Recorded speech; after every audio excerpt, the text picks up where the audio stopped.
శివ శివ హర హర శివ శివ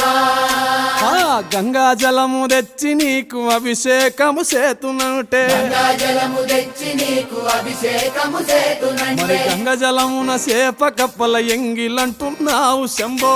హర ఆహా. శివ శివ హర హర శివ శివ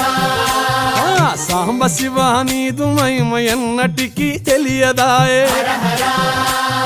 శివ శివ ఆవు పాలు తెచ్చి నీకు అర్పితము చేతునంటే పాలు తెచ్చి నీకు అర్పితము చేతునంటే ఆవు పాలన లేక దూడల ఎంగిలంటున్నావు శంభో ఓహో శివ శివ గట్టిగా హర హర శివ శివ అది సాంబ శివ నీదు మహిమ ఎన్నటికీ తెలియదాయే సాంబ శివ నీదు మై